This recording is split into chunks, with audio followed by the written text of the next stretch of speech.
온돌교회 성도 여러분 안녕하세요. 오늘 금요일 말씀 같이 묵상하겠습니다. 에베소서 5장 후반부 말씀이고요. 5장 6절부터 6장 전체를 또 같이 이제 보면서 말씀 나누도록 하겠습니다. 오늘은 이제 마무리되는 포인트인데요. 5장에서는 빛의 자녀로 살아갈 것을 강조하고 결혼, 가정, 직장, 삶의 구체적인 현장에서 그리스도의 향기를 내는 법에 대해서 이야기하고 있습니다. 그리고 6장에서는 영적 전쟁을 중요시 강조하면서 하나님의 전신갑주, 아주 유명한 말씀이죠. 그 내용이 나오는데요. 요거 같이 한번 보도록 하겠습니다. 제가 5장 6절부터 한번 읽겠습니다. 여러분은 아무에게도 헛된 말로 속아 넘어지 마십시오. 이런 일 때문에 하나님의 진노가 순종하지 않는 사람들에게 내리는 것입니다. 그러면 여러분은 그런 사람들과 짝하지 마십시오. 여러분은 전에는 어둠이었으나 지금은 주님 안에 빛입니다. 빛의 자녀답게 사십시오. 어제 말씀에서는 하나님의 부르심에 합당한 삶을 살아라. 하나님의 자녀답게. 오늘도 빛의 자녀답게 살라. 그럼 빛이 무엇인지를 알아야 되겠죠. 구절을 보니까 빛의 열매는 모든 선과 의와 진실에 있습니다. 모든 선, 모든 의, 모든 진실. 예수 그리스도가 빛으로 이 땅에 오셨죠. 빛이 주는 특징을 보면 우리가 볼 수 있게 하고요. 그러니까 투명하게 빛이었으면 우리가 볼 수가 없죠. 그리고 빛은 우리에게 에너지를 또 공급하죠. 따뜻하게 만들어줍니다. 이 모든 것이 이 땅에 살아가면서 하나님의 자녀로서 우리가 선을 통해서, 의를 통해서, 진실을 통해서 하나님이 기뻐하시는 그 일을 해야 된다라는 건데 10절이 그래서 주님께서 기뻐하시는 일이 무엇인지를 분별하라 라고 이야기합니다. 그리고 15절을 보니까 지혜로운 사람답게 살아야 합니다 라고 합니다. 빛의 자녀답게 살고 지혜로운 사람답게 살아야 된다. 근데 그 지혜가 무엇이냐? 16절을 보니까 세월을 아끼십시오. 때가 악합니다. 시간을 아끼라는 거죠. 지금 우리가 하나님 일 하면서 서로 깍듯이 대하고 복음을 증거하고 예수님께 영광 돌리는 일을 하기도 바빠 죽겠는데 엉뚱한 데 시간 낭비하지 말라라고 이야기합니다. 그 엉뚱한 데 시간 낭비하는 것이 무엇이냐? 18절에 보니까 술 취하지 말라. 이런 방탕이 따릅니다. 성령의 충만함을 받으십시오. 그러니까 세월을 허송세월로 보내는 게 술 취해서 방탕하게 사는 거.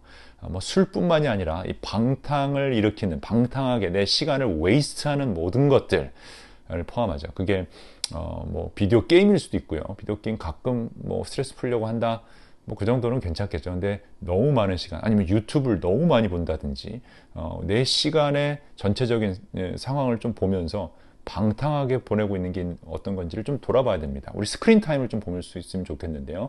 물론 컴퓨터로 일을 하시는 분들은 하루 종일 컴퓨터 스크린을 봐야 되지만 그거 말고 내 전화기 스크린 타임이 너무 많으면 그것도 방탕합니다. 술 취한 것뿐만이 아니라 전화기에 취해서 사는 사람들이 너무 많으니까 여러분 우리가 그것을 철저하게 경계해야 할 것입니다. 그게 지혜로운 사람답게 사는 것입니다. 그리고 나서 남편과 아내, 자녀와 부모, 종과 주인에 대한 내용이 있는데 이거 너무 유명한 말씀이죠. 많이 다루었던 부분입니다. 남편과 아내에 대해서는 21절부터 여러분은 그리스도를 두려워하는 마음으로 서로 순종하십시오. 서로 순종이 핵심이죠. 그리고 나서 먼저 아내되니 여러분 남편에게 하기를 주님께 대하듯 하십시오. 그래서 그리스도가 교회 머리인 것처럼 가장은 남편이다 이렇게 나와 있습니다. 여러분 이 말씀도 우리가 있는 그대로 해석하는 것에 대해서 무리가 있다, 여러 가지 해석이 이렇다라고 할 수 있지만 핵심은 너무 투명합니다. 서로 순종하는데 남편의 역할이 있고 아내의 역할이 분명히 있다라고 이야기하는 거죠. 그리스도께서 교회의 머리가 되신 것처럼 남편은 아내의 머리가 된다. 바로 그리스도께서는 몸의 구주이십니다. 교회가 그리스도에게 순종하듯 아내도 모든 일에 남편에게 순종해야 한다라고 이야기합니다. 남편이기 때문에 우리가 언어를 해야 되는 부분이 있다라는 거예요. 그런 말이 있죠. Honor is given, respect is earned.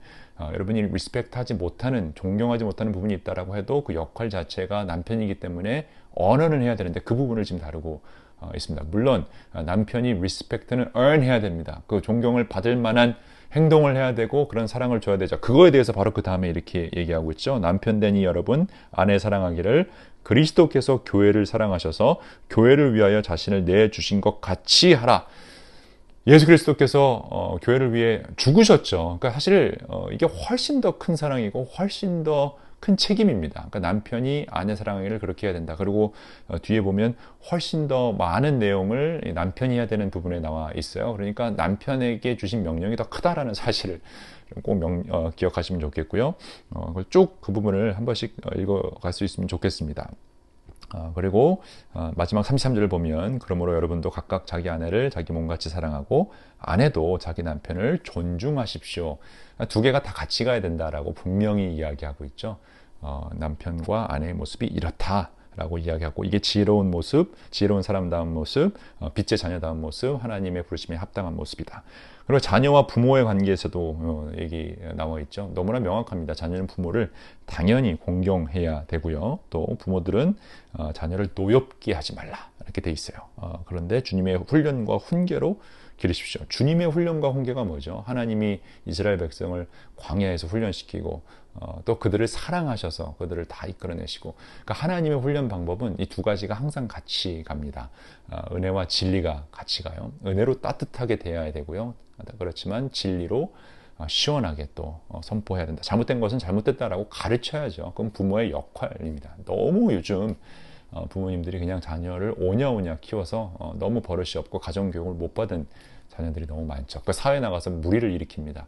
부모가 그건 가르쳐야 합니다. 우리에게 십계명이 주어지고 율법이 주어진 것처럼, 그렇다고 뭐 율법주의자가 되자는 건 아니지만 하나님 주시는 분명히 테두리가 있죠. 그 안에서 우리가 자유로워야지 테두리를 막 넘나드는 것은 안 된다는 것을 분명히 가르쳐야 되죠.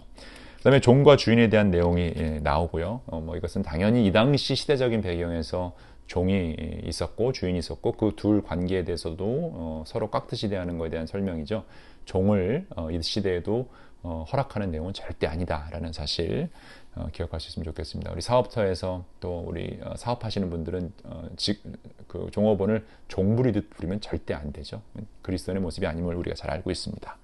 마지막으로 이 악마와 싸운 싸움에 대해서 이야기합니다. 악마 11절을 보니까 악마의 관계에 맞설 수 있도록 하나님이 주시는 온 몸을 덮는 갑옷을 입으십시오. 우리의 싸움은 인간을 적대자로 하는 것이 아니라 통치들과 권세자들과 이 어두운 세계 지배자들과 하늘에 있는 악한 영을 상대로 하는 것이다.